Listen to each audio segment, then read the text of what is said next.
Hi there, my name is Dr. Caroline Kaufman. I'm one of the program chairs for Division 36, and I'd like to welcome you and thank you for attending Division 36's 2023 Mid-Year Conference. Our conference this year is actually born out of the efforts towards our virtual conference last year. So specifically, Chris Boyatzis and a conference committee pioneered the creation of a virtual Division 36 Mid-Year Conference last year. This year, with the support of our president, Dr. Lisa Miller, we are here to present another virtual mid-year conference to the division. This conference was planned by myself and Connie Svab as program chairs of division, with critical support and mentorship from Chris Boyatzis, as well as input and guidance from the executive committee and overall the vision of Dr. Lisa Miller.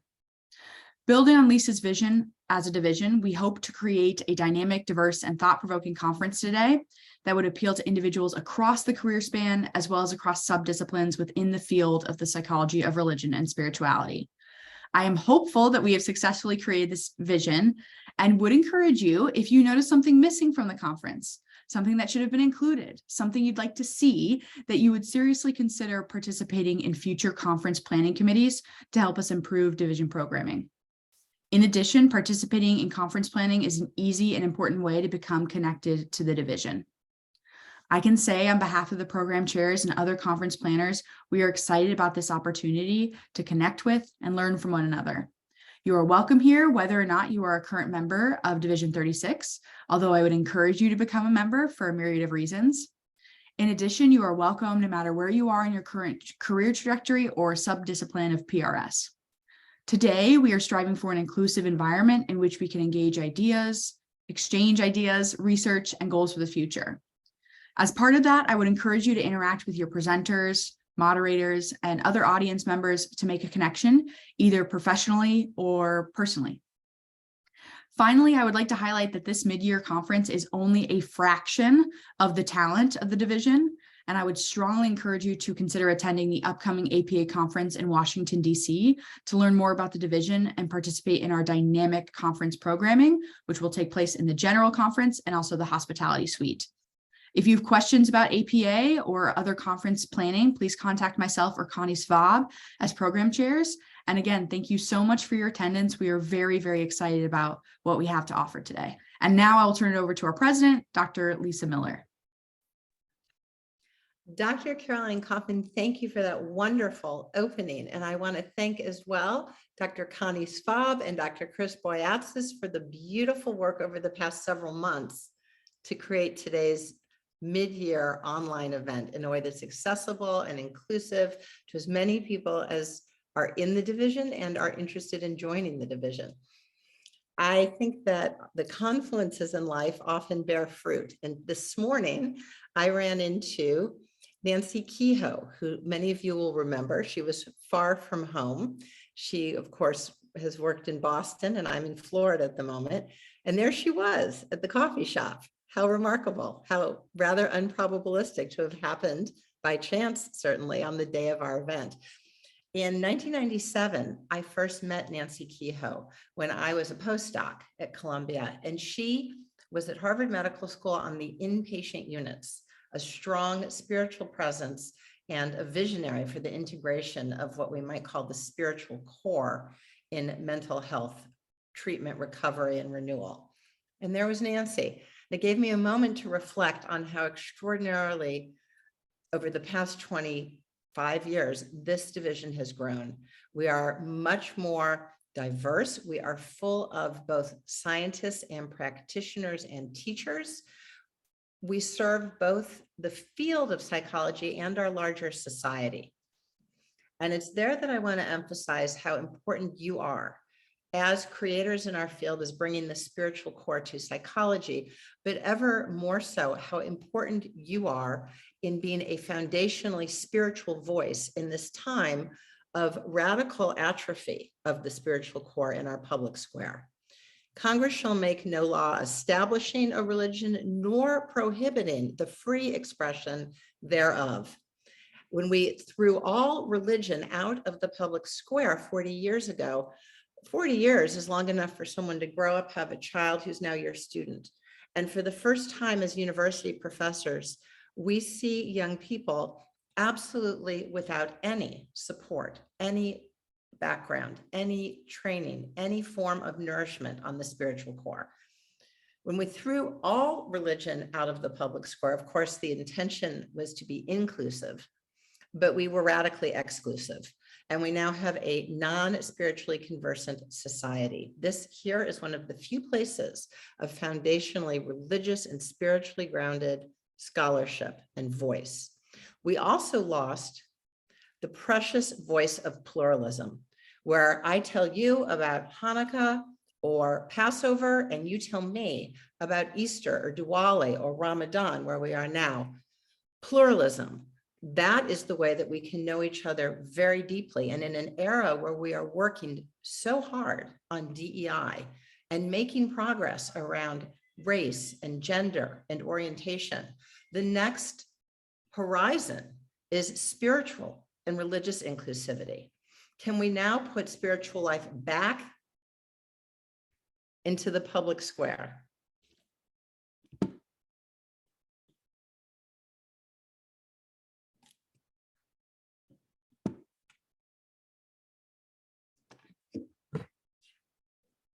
Hello, hello. Are we back? And so I will very quickly indeed, in my remaining 7 minutes, share with you some of the ways that science on our innate human capacity for spiritual life, science on the centrality of spiritual and religious development to treatment, recovery, resilience, development, can be brought into public spaces in a way that's inclusive, pluralistic, constitutional. And this is just a quick walk through some of the ways that I've done it. I invite you as leaders to do it in your way, in your own community settings, as parents, as grandparents, and the many places where you affect your own community. If I might, I'd like to share screen. Could I do that, Dr. Kaufman? I believe that Caroline B is controlling. Got it. Oh, and she's doing it beautifully. Here we go. Okay, I'm here in the corner. Hi.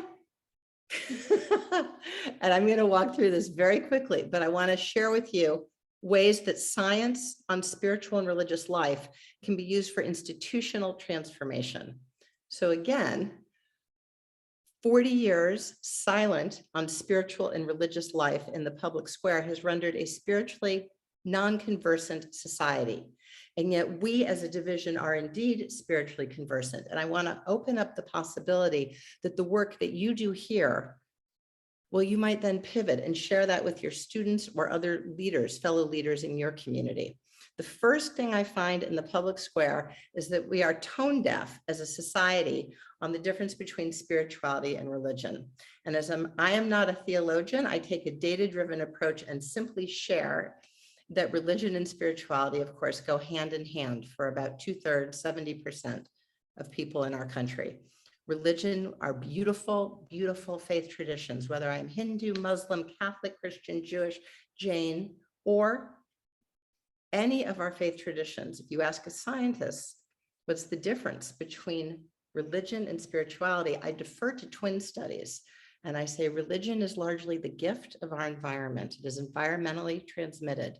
Our parents, our grandparents, our community. Spirituality, and I go back to Kendler in 97, replicated in 99, the developmental studies in the wake of Kendler, spirituality emanates from an innate capacity, and in particular, more specifically, a neurodocking station for transcendent awareness and transcendent relationship.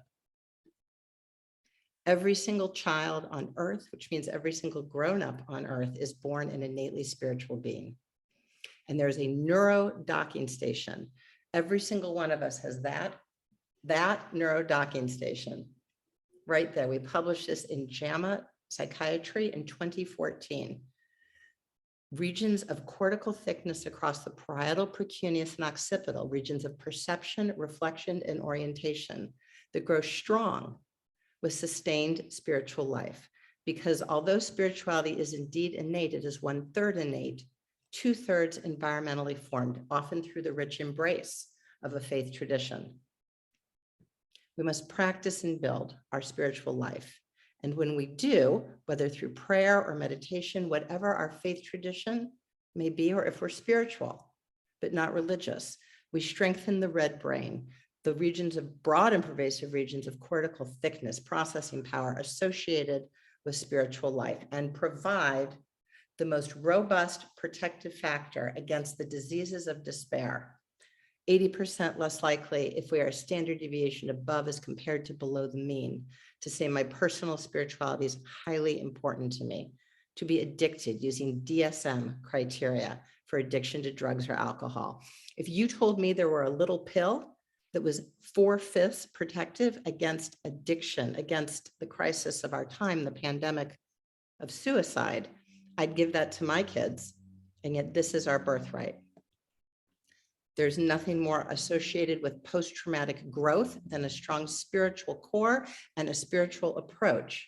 And it's this science that has undergirded a lot of the work I now do with the Army, with colleges, and other places to receive young adult. Because in the history of our country, we've never faced as elevated rates of addiction, depression, and suicide. And rather than locate narrowly in the individual diagnosis, if 48%, as was found as of September, of our young adults meet criteria for a disease of despair, it is the surrounding, crashing tidal wave. It is the culture minus a spiritual core. Here's life with and without a spiritual core. Who are we? Are we our parts and pieces, great at math, bad at math, varsity athletes cut? Or are we a soul on earth, endowed with capacities through which we might form our calling? Are we nothing more than transactional relationships in a public square, minus a spiritual core? Or are we souls on earth, brought to help each other along, encourage, and at times forgive? Who are we to one another, and who we are is foundational, and life unfolds in broad and pervasive ways, quite differently, when we strengthen the foundational core, really the sight line, looking through the red brain of who we are. Our character strengths go hand in hand. Folks in blue are high on all character. Folks in red are low on all character. And yet whether I'm high, medium, or low in character, which is actually best understood as a single trait, is rooted in daily spiritual awareness. This can inform our campuses. I welcome you to join us in Awakened Campus Global in bringing awakened awareness in a way that we offer for free onto your campus. It's in all different languages. The Awakened Brain informs a program of spiritual support. Again, we give for free to campuses. We have a multi-site study with Swarthmore, with Lewis and Clark, with Utah Tech. This informs the Army's basic training. A soldier must now be fit of body, mind, and spirit.